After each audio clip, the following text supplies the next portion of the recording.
Hi everyone. Today we're joined by Dr. Benson Lukose, who's going to tell us about his journey from applying, interviewing, and eventually matching into family medicine. So let's get into it. My name is Benson Lukose.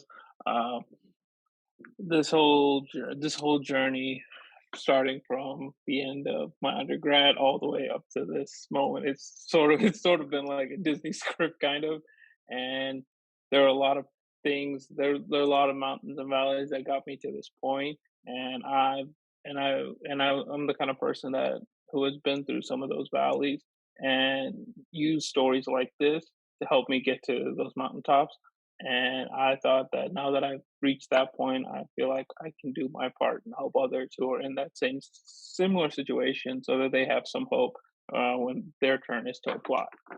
That's Um, so, awesome. mhm. So a little bit about me. I grew up in Maryland. I went to college down here, and then after college, I knew I wasn't going to get into any American med school. I had a pretty good idea about that, and so I was like, I applied to the four big Caribbean schools. I got into Saba University School of Medicine. I went there for did my island time, and then I went on and went to my rotations in the states. When I did when Before I started my rotation in the state, one of the first things I did was I looked up all the places that had had like really high IMG acceptance, and I was like, and there was a point where I could have done a lot of my rotations back home, but I was like, okay, I need to go somewhere where I know more likely going to accept me. And home here is in Maryland, but I know that in Maryland, Washington D.C. area, it's going to be a little bit more difficult to get spots. One of the first things I did was like I have to adapt how I'm thinking, how I'm going to match. So that's what I did. I tried to pick areas that were more rural, areas like more in the south, and like just different places, just to try to get a different experience. Not try to hone in all my rotations in one spot, but try to like mix it out. And you'll see as we continue to talk how that became definitely helpful later on. So with this whole match process, one of the things that I knew that was going to be a difficult part for me was my step scores. My step one score is probably definitely in the lower range 200s, and I knew going in that this was going to definitely be like a definite hindrance, along with my IMG status, even though it was US IMG. I know it was going to be a little bit of a hindrance, so I was like, okay, there's got to be ways that I can change. There's certain things that I can modify. My step score, my NG status, I can't modify, but there are certain things that I could modify that can make my application better. I also had to readjust what specialties can I do. One of the most important things is you got to be really honest with yourself. It's like you may want to do something initially, but then when you look at your circumstances, my main goal was I had to get my foot in the door, and so I readjusted, and I was like, okay, you know what, well, the funny thing was when I readjusted and see like, okay, what things can I do? And family medicine was one of the options before that I kind of sort of liked. But then when you actually research it and find out what options are available, I really fell in love with family medicine. It's like like one of the things that I really loved about family medicine is that it gave me so many options to try so many different things, like hospitalist, sports medicine. I can still do something in ER. It's like it just gives you a wide range of options, and you're not stuck with anything. And so that's what really drew me to it. And then after that, and then I of course had my family medicine rotation, and I really enjoyed that. And I was like, okay, this is definitely something that I could do. So that's just like a brief synopsis of my journey for med school, and then deciding I wanted to do something in family medicine. Yeah, that was actually going to be my first question. How did Mhm. you choose family med and what's your favorite thing about it? So I guess you can just tell us what's your favorite thing about family medicine. One of my favorite things about family medicine is definitely much more personal experience. It's like with all my other rotations, it's more like you come in to the patient, and it definitely didn't feel as close as like when I was in family medicine. I would just sit there, talk with the patient, and it would be before my attending came in, and it's like you just talk with the patient, just talk about life. Doesn't even have to be about medicine, but then you get that conversation going, and then once you get that conversation going, before the doctor comes in, the patient's like more receptive, and all of a sudden they like you, and now they're telling the doctor everything, and it's like it definitely had like definitely had more of like a good feel that I like when I was in. I was like, you know what, this is something that I can enjoy doing for like the rest of my life. And I was like, okay, I gotta find a way how I can tap into this. Kind of. Yeah, it's you build that patient relationship and you're able to, maybe convince them to look after their health better and take their medication on time or even take their medication in the first place. So Hmm. it's like it's a really rewarding experience.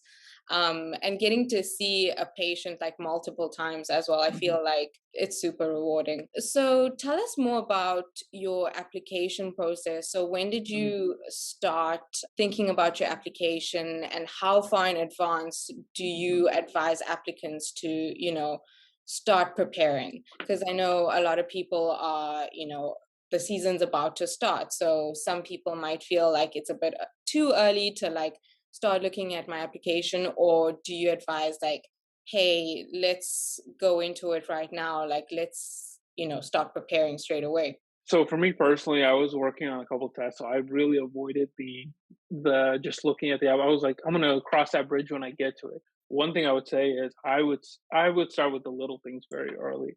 One of the things that I was doing that I didn't realize I was doing was every single day, like while I was going through the entire, like while I was studying for all my tests and everything, I would always ask myself interview questions.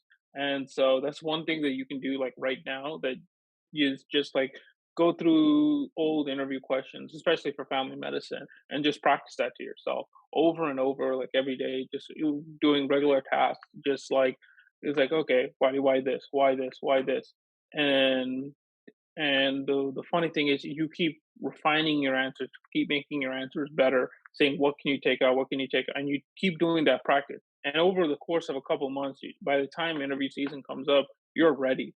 And so it's like when I got my interview, it was like really quick. The place that I matched at, it was like really quick, really random, and then I had some time to prepare, but the thing was I had done like 4 or 5 months of preparation, just asking myself those questions over and over again. And so when the thing is, one of the most important parts of the application is the actual interview. So when the time came for the actual interview, because I had practiced so many times, all the different possible questions, when a certain question came up, I remember how did I answer it and how did I answer it back then. And so I was able to stay poised to answer questions. And I had like one interview it was nothing like it, but it was straight up ethical. It was like straight up ethical questions. But because I had practiced, like okay, how, I had in a way I had in a way prepared myself to the point where there was no question at that point that was like throwing me off. I was able to stay focused, calm, and answer directly.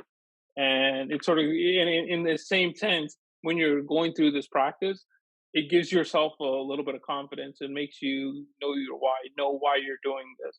And that's one of the first things like starting right now that you can do. Another one of the things that I looked at was like I knew my thing non-modifiable things that I couldn't change. I can't change step status. I can't change what my what school I went to. I can't change or my year, how long I took. Well, the one thing I can do now is I could prepare answers for those. But then I also looked at my CV and I was like, okay, I don't have enough. What can I do more? And so one of the things I did was I found a job while I was studying for my step two.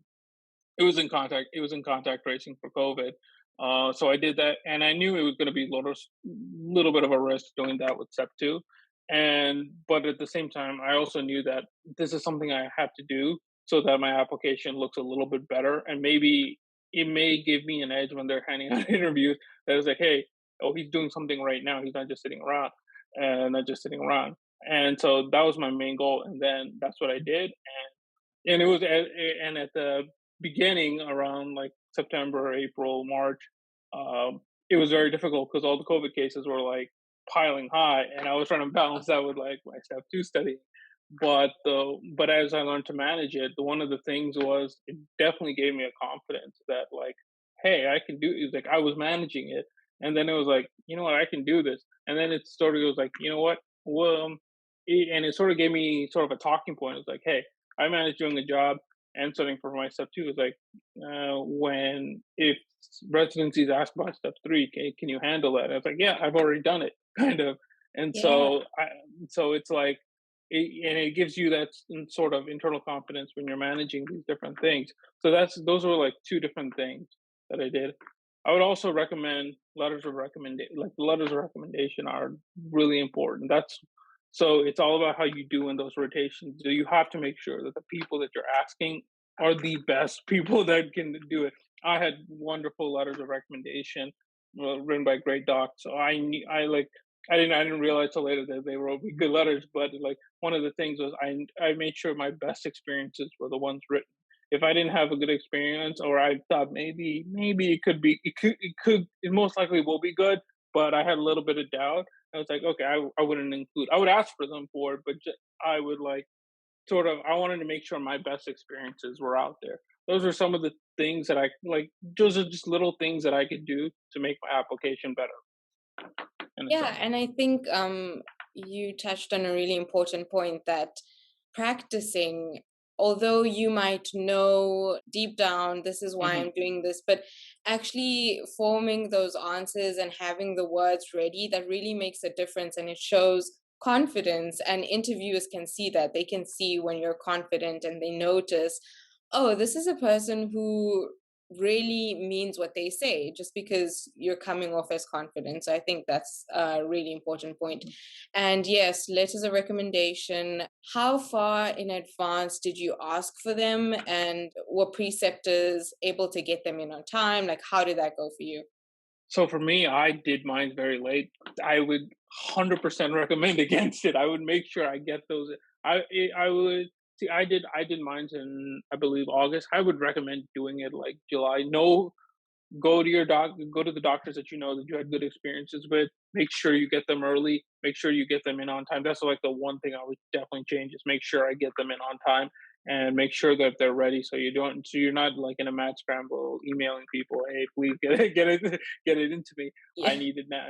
So make sure you have the time, everything ready, set up, ready to go so that that's not a disturbance to you. That's not a disturbance kind of. Yeah, I mean, there's so many factors that go into your application. So it's kind of like whatever stress you can eliminate, do it as soon as possible. And if you're able to get things done like way in advance, do that, Hmm. because there's so many last minute things that come up like MSPE, LORs, and like Hmm. requesting things and doing the payment, and there's so many things, and then like applying for a pathway. So you have to Right. be on top of these things. And I think like looking back at my own experience too, that's definitely something I would have changed. I would have like started preparing way sooner and like known exactly what the application looks like, and what's required for each section, because I'm so thankful like for match Hmm. resident. Right. Exactly. Like for some things I was like, is this a work experience or is this like volunteer, like what is this? And like I was able to quickly like watch a video, thankfully. And then going into interview season, I know we already spoke about, the Mhm. importance of like practicing your questions and all of that. Is there anything that stands out to you that they asked either a lot or like any strange questions that they asked that you remember? Well, one of the thing I think before I get into that, one of the most important things is like you have to realize that this interview is like a 15-minute look into your life. That might be the only 15-minute look they get. So what you have to make sure is that your presentation is off the point. So like for like guys, presentation, how you look, that first impression absolutely matters. So I'm talking like get a suit, get something nice. Make Mhm. sure the background is like very well lit. I have plants in the background right now, but remove Yeah. all plants, remove the clock in the background. Make sure it's a clear background. Make sure it's well lit, and all these like you may not seem like much, but all those little things matter because that's their only 15-minute view look of you. And if that 15-minute look shows like, oh, he took it serious, that matters. That's the one thing. Other things are just questions. I mean, a lot of the interview questions that you get mostly is basically, uh, like why family medicine? Why do you like this? What's your plans with family medicine? If you're also dual applying, if you why family medicine over this? Because one of the most important things is perceived commitment to specialty, and so you have to be able to answer that question. And the thing is, you can if you do have like another perceived commitment to another specialty, you don't have to like hide. I mean, you can hide it, but in another way, you have to believe what you have to yourself believe why you like family medicine over it. Even if it takes like a couple days to make yourself believe it, you have to believe it because they know when family medicine isn't the number one thing. So you have to make yourself believe it so that when you're talking about it, they believe it as well. So that I like I said, takes practice over and over again, like convincing yourself and just basically just talking these points out with yourself so that when you come off to the interviewer, you're like, okay, he really wants to do family medicine, kind of. Yeah, I think that's like a super important point that you brought up about, you only get 15 minutes with each, faculty member or resident. So you need to have like, basically you need to sell yourself, and it's like a pitch. Like Hmm. it's crazy, but you have to like have it down to, you know, even like the little words that you use. I kind of like practiced it over and over because I was like, I need to convey myself in like literally 5 minutes. And then they're going to ask me their questions. So I have to have like a really good story. So yeah, definitely practicing that. So can you tell us more about, how many interviews you got and what your experience was like? Well, I mean, so for me, one of the most important things is as an IMG and as a person with low scores, in the lower score range, you have to be very honest with your application. You have to be very honest with yourself and to be very critical. It's like, okay, I'm already going up against the mountain, kind of. So the best way to attack that mountain is you have to understand that your options are limited, and so the best thing you have to broaden that as much as possible. So I applied to about 200, 280 something programs. It's a lot, and the thing is, I spent nearly 7,000. But the thing is, looking back today, I don't regret that one bit. This is just one of the things in life that you have to spend money on. You have to take as many chances as you can. I will tell you, one of the programs I applied to, it wasn't even just the first wave that I like the before the due date I applied. Throughout the entire time, I was continuously applying to programs, and I was able to get an interview at one of my spots, at one of the spots when I applied in November, thinking, oh, maybe they're not going to look at it. Wow. I don't care, just keep applying. If you send keep, and the one thing I didn't do myself was send letters of interest. I didn't really send letters of interest until like very very late in the process. I was like, if I find a place that I like, send a letter of interest. But the worst thing they can say is no. The worst thing they can say is no. I would just keep applying. I know that the money definitely accumulates, and the job definitely helped me like pay for a little bit of that. But at the same time, you get one chance at this. You get one chance at this is, for that season, and you wanted to make sure that even at the end, even if you don't get the spot, you know that you put everything into it to make sure you get it. And then, so I ended up with about I ended up with about 4 interviews. Two were family medicine, one was IM, one was a transitional year. Uh, my family medicine ones, my family medicine ones, they were very rural. IM one was because I was sort of like my home program kind of thing. And then then I was just looking at the end. I was just looking around for any other options, just add something more to my rank list. And I found a transitional year that I got an interview for. But at the same time, throughout the entire process, I kept looking for opening spots. Also another thing is I would check the ACGME website, any new programs immediately. Like if they have a new program, I don't even know what their score requirements are. I'm gonna apply to them. At the same time, it's all about taking as many chances as you can. It's like it probably won't hit, but at the same time, it's better than just sitting around waiting, hoping for something to happen. You got to be aggressive and try to make it happen. That's amazing. That's like a really good idea to, look at the new programs that are being listed. Shoot your shot, you never know. How did you go about ranking? Was it more about location for you, or the feel that you got from the program, or the feedback you got from the program? How did you go about doing that? So the program I matched at, I really loved from the beginning. So one of the things was I lived in the South for most of my rotations, and I really loved the area, and so that's the place I really wanted to go to. For me, it was all about getting back down to the South, and so that's what I definitely tried to do. And then when I was ranking these programs, I was like, okay, what's the number one thing you wanted? Also, wait, um, I looked up how many people do they interview the last year? How many people how many spots do they take? I mean, technically you're not supposed to go by where you want, and technically it is definitely based on where they put you on their list, right? But at the same time, you also have to keep these other factors in mind. So that's what I definitely did. But the number one spot I wanted, I definitely it was like I knew I wanted the spot. I sent a letter of interest there.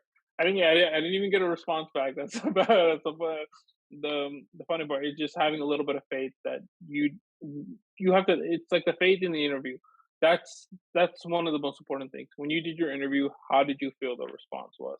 Were they receptive? Well, how did they think? You have to take all those little things into account. I also had a second look at this program too, so I felt a little bit more confident that I could get it. But you have to have that. You have to base it back on your interviews. How did you feel about how do you think they felt about you? Did you put the best impression forward? Um, that's sort of what you used to judge. Sometimes as an IMG, you have to realize you're not going to get what you want. You may want it in some nice super area, but you might not get that. You have to go. For me personally, I was like, I have to go by where I think I'll match. It just so happens that the place I wanted to match and the place I wanted to match and where I felt the most comfortable, like aligned for me. But for each person, it's like an individual process. But you have to realize that like my main goal is matching, and I have to go to where I like it and they like me. So where is that like middle ground that works best? I think we pretty much covered everything. So, what's your last piece of advice for IMGs and people who are looking at applying for this next match 2023? Okay. Oh yeah. So one of the most important things, like I said, practice interviews. That's your 50. That's your best chance. You have to make sure you're ready. But in order to get those interviews, be honest with your application. Know where your limitations are, what you can fix, what you can add, what can make it better. Um, Personal statements.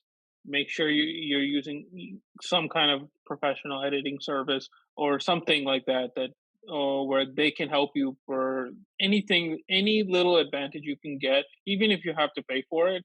Do it because this is the best investment you can ever make.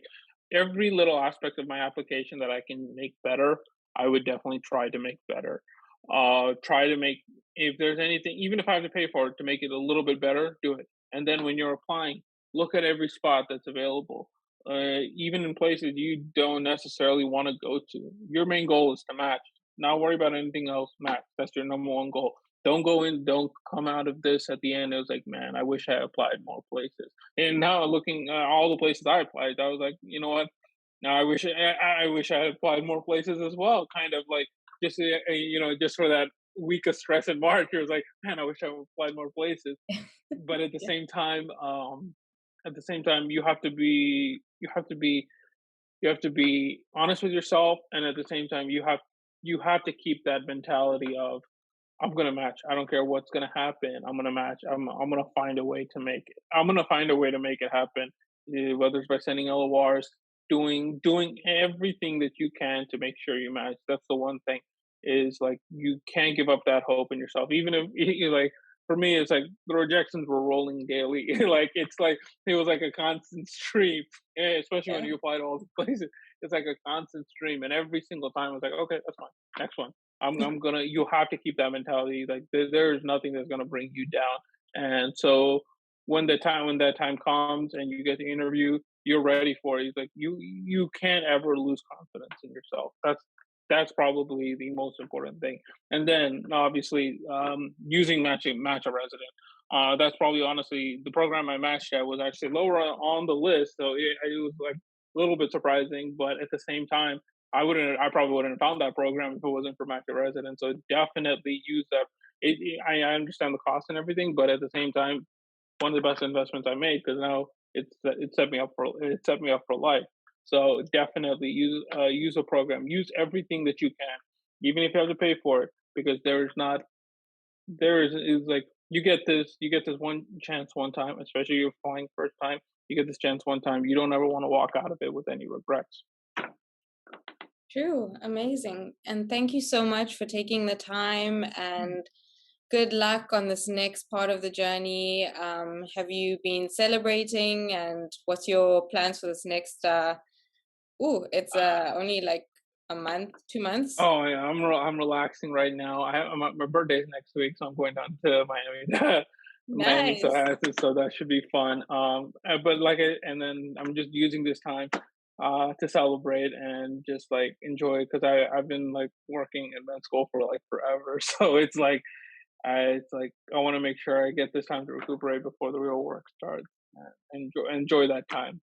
Yeah, so thank you so much for joining us, and we'll definitely keep up with your journey and see you on this channel again.